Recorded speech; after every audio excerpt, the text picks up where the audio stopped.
ಓಂ ಶ್ರೀ ಗುರುಭ್ಯೋ ನಮಃ.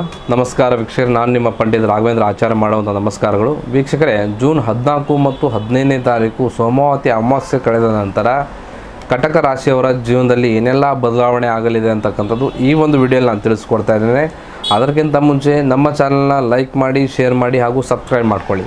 ದುಡ್ಡಿನ ವಿಷಯದಲ್ಲಿ ಬಂದರೆ ಇಷ್ಟು ದಿನ ಬರೋದು 1 ರೂಪಾಯಿ, ಖರ್ಚಾಗೋದು 10 ರೂಪಾಯಿ, ಈ ರೀತಿಯಾದಂಥ ತಮ್ಮ ಜೀವನ ಆಗಿತ್ತು. ಆದರೆ ಅಮಾವಾಸ್ಯೆ ನಂತರ ತಮ್ಮ ಅದೃಷ್ಟ ಕೈ ಹಿಡಿಯುತ್ತೆ.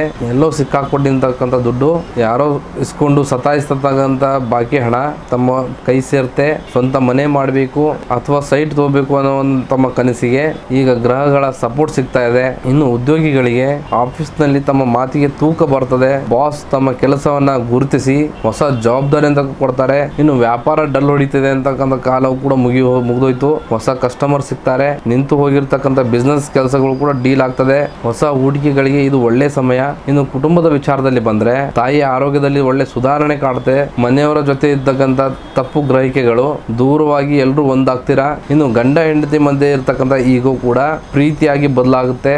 ಇನ್ನು ಆರೋಗ್ಯದ ವಿಚಾರದಲ್ಲಿ ಈ ಒಂದು ಅಮಾವಾಸ್ಯೆ ನಂತರ ತಲೆಯಲ್ಲಿ ಓಡ್ತಕ್ಕಂಥ ನೆಗೆಟಿವ್ ಆಲೋಚನೆಗಳು ಕಮ್ಮಿಯಾಗಿ ರಾತ್ರಿ ನೆಮ್ಮದಿಯಿಂದ ನಿದ್ರೆ ಮಾಡ್ತೀರಾ. ಆದರೂ ಹೊಟ್ಟೆಗೆ ಸಂಬಂಧಿಸಿದಂತೆ ಸಣ್ಣ ಪುಟ್ಟ ಒಂದು ನೋವುಗಳು ಬರ್ಬೋದು. ಗಾಬರಿ ಪಡುವಂತ ಅಗತ್ಯ ಇಲ್ಲ. ಗ್ರಹ ಬಲಗಳು ಎಷ್ಟೇ ಚೆನ್ನಾಗಿದ್ರು ಕೂಡ ಅದಕ್ಕೆ ದೈವ ಬಲ ಸೇರಿದೆ ಮಾತ್ರ ರಿಸಲ್ಟ್ ಸಿಗ್ತದೆ. ಹಾಗಾಗಿ ಈ ಒಂದು ಅಮಾವಾಸ್ಯೆ ದಿನ ಬೆಳಿಗ್ಗೆ ಶಿವನ ದೇವಸ್ಥಾನಕ್ಕೆ ಹೋಗಿ ಶಿವಲಿಂಗಕ್ಕೆ ಹಸಿ ಹಾಲಿನ ಅಭಿಷೇಕವನ್ನ ಮಾಡಿ ಬಿಳಿ ಹೂಗಳನ್ನ ಇಟ್ಟು ಓಂ ನಮಃ ಶಿವಾಯ ಅನ್ನೋ ಒಂದು ಮಂತ್ರವನ್ನ ಜಪವನ್ನ ಮಾಡಿ. ಕರ್ಕಾಟಕ ರಾಶಿಯವರೇ, ನಿಮ್ಮ ಕಷ್ಟದ ದಿನಗಳು ಮುಗಿದು ಹೋಗ್ತಾ ಇದೆ. ಶಿವನ ಮೇಲೆ ಭಾರ ಹಾಕಿ ಧೈರ್ಯವಾಗಿ ಮುನ್ನಡೆಯಿರಿ. ಶುಭಮಸ್ತು.